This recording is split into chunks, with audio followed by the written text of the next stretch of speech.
Hey, everybody. Thank you so much for joining us here at Community of Grace Lutheran Church. I am Pastor Josh Pontius, and it's my joy and my privilege to welcome you here on this incredible Mother's Day weekend. Special thanks to those of you who are joining us for the very first time, and a special thanks to all of you moms and mom-like figures out there. It's a wonderful day to be here with you, especially because I do not get to preach today. Our Director of Women's Ministries is here, Brita Hammit, and she is going to be bringing you an incredible message. So let's bring her up and let's get to it.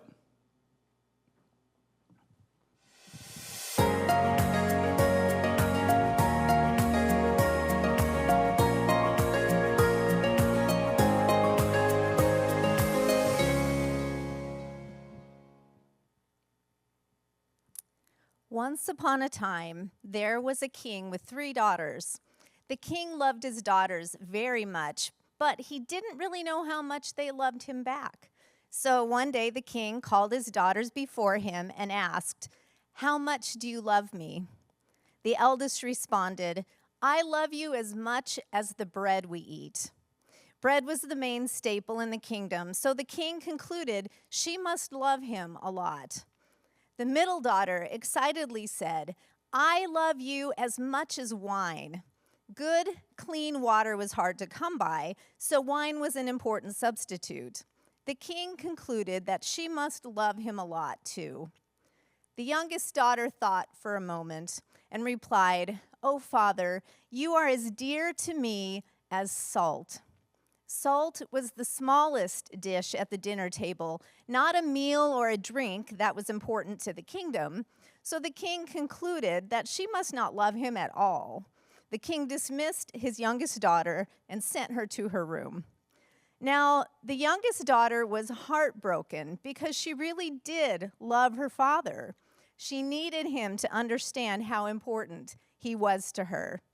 The little princess came up with a plan, and with the assistance of the castle's cook, they put it into action immediately. That night, the royal court sat down to dinner. The food looked so delicious that the king was excited to start the meal. But to his surprise, the food tasted horrible. There was no flavor to anything. Each bite was terribly bland. The king ordered the cook to give an explanation. The cook replied, "Excuse me, Your Highness. I heard how much you detested salt and thus have banned it from my kitchen. Other than that, I cooked this meal exactly as I usually do, and you can rest assured that I will continue to cook your meals without that offensive salt." It was at that moment that the king realized what the youngest daughter had meant. Salt made everything taste better.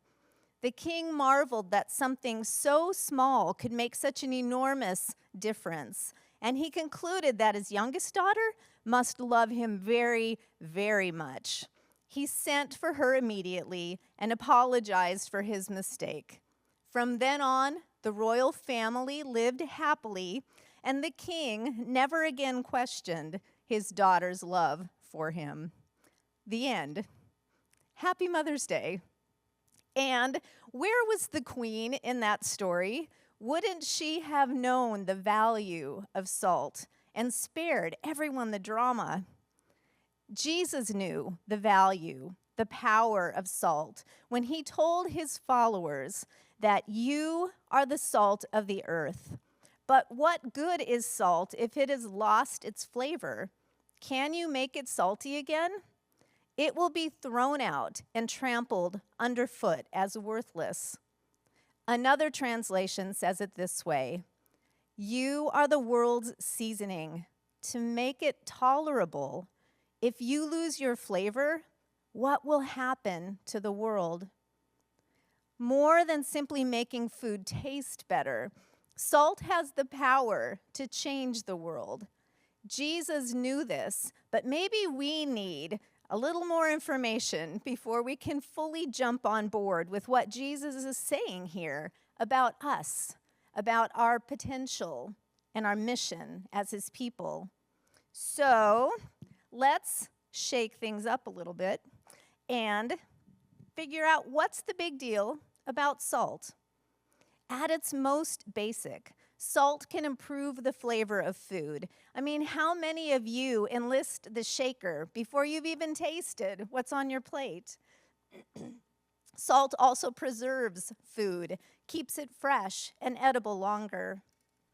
Salt can fill in for missing ingredients and even salvage the occasional cooking disaster, which, if you are me, you appreciate more often than occasionally.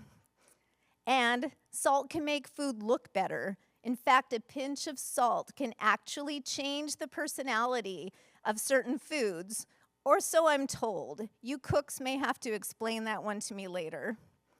Salt is used for curing, which means that it takes the water out of something so that something can be changed into something else. Take cucumbers, for instance. Salt curing is part of the process that turns a cuke into a pickle. Sweet, right? Or should I say salty? Salt has healing qualities. It can be used to soothe aches and pains. You find it in eye drops, nose drops. You've gargled with salt water, right? It can treat burns and bug bites and toothaches and mouth sores. And if you wander off tomorrow and get stuck in a patch of poison ivy, well, it can clear that up too. You can use salt to clean wine spills and get mildew off your shower curtain. Salt is a terrific degreaser and ink remover. You can use it in the kitchen sink or in the washing machine. Salt can restore beauty to your skin and to your carpet, remove odor, onion odor from your hands, and control weeds and pests around your house. Salt can melt ice and make ice cream. Salt is so pure that germs can't live in it. In its most practical role, salt is required for life. It actually regulates the passage of nutrients into our cells. Salt provides balance in the human body, healthy balance, but it can't be manufactured by our bodies. We rely on what's in the salt shaker to keep our health in check, which is funny because most of us have been taught to be afraid of salt, right? Throughout history, babies have been rubbed in salt at birth. You might think it was just to give their skin a healthy glow, but French children were actually salted until they were baptized. Dutch children slept in cradles with salt. And salt was even added to the waters of the baptismal font during the Middle Ages. In fact, the Catholic Church to this day dispenses holy water and holy salt. Salt is thought to protect the spirit and has traditionally been used to bless new homes. That's why people might bring a bag of salt to a housewarming party.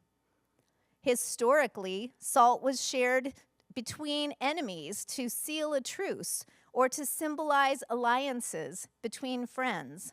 They might each take a lick of salt to seal the deal or to heal the differences between them. That's what the phrase, "there is salt between us," means. The word for salt and the word for treaty in Arabic are the same word. And in Hebrew, the words berith malah mean salt covenant.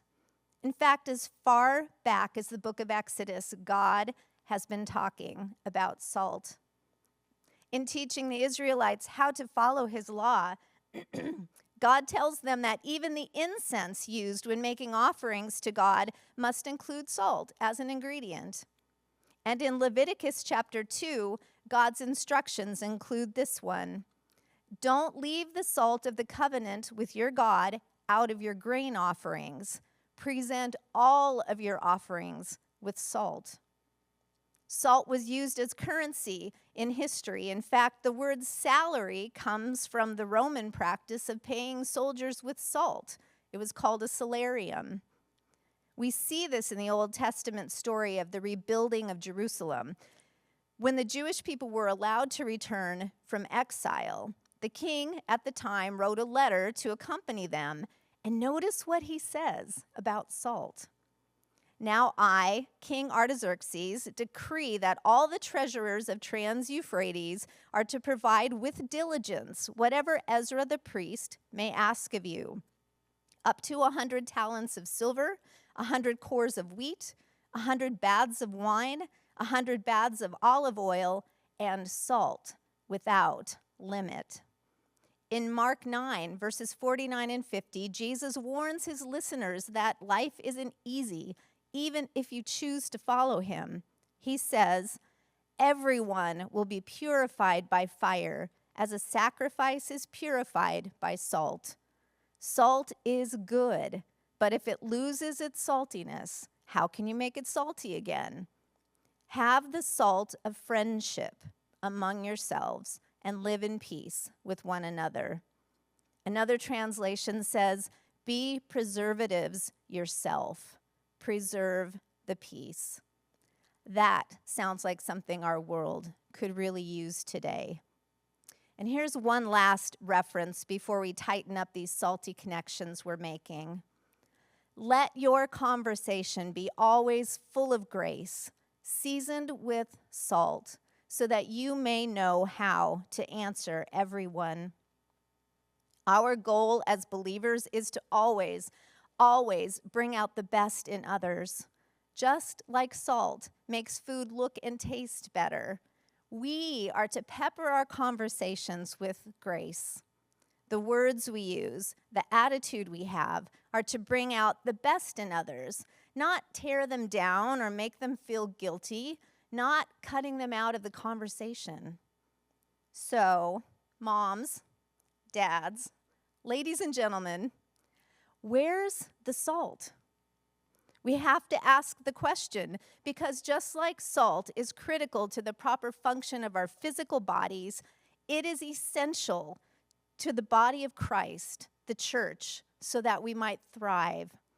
Remember, our bodies can't produce our own salt. We have to receive it, take it in, absorb it from the source.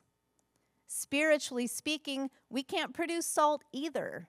We have to receive it, take it in, absorb it from the source. As you can see, salt is a big deal. It's no accident that Jesus uses salt to convey how important we are to this world. At this point, if you're starting to stress out a little, wondering if you are worth your salt, remember what Jesus said in Matthew 5:13. You are the salt of the earth. Not you should be or you could be, but you are already the salt. All you need to do is be who Jesus says you are. What comes next, the doing part, flows from the being part, because salt that isn't being salt isn't going to do salty things. Now, ladies, I know you're so busy making your home a safe place for your family, caring for your children's full spectrum of needs at every age, paying attention to the world around you so nothing can take you by surprise. Guys, of course, you are busy too. But living salty lives doesn't have to take away from what you're already doing. It has more to do with who you are choosing to be. So let me share a few last salty thoughts with you this Mother's Day. When you're wondering if your actions are salty enough, or when you need help discerning whether something is yours to do, ask yourself, is it spirit-driven? Is what I'm doing or saying consistent with what Jesus did and said? Am I pursuing my own agenda, or am I empowered by the Spirit of God pouring through me like salt without limit? Is it achievable? In other words, is it doable and sustainable alongside your existing roles as wife or husband, mother or father, citizen and friend? Is it loving toward God, toward others? And yes, it absolutely matters if our actions are loving toward ourselves. Is it transforming? Does what you do and say have the potential to change things for yourself and others, maybe even for the world around you? And finally, is it you? Does it make sense in light of who you are, how you've been gifted and called to engage the world? Does it feel right to you? Is it salty? So, shake it out in good measure. Quite often, just a pinch will do. Be the salt in proportion to the other ingredients God has already provided. Too much can be overpowering and raise people's blood pressure or risk sterilizing the good soil God has planted you in. You are the world's seasoning to make it tolerable. So, keep it salty, my friends. And moms, here's to you. Amen.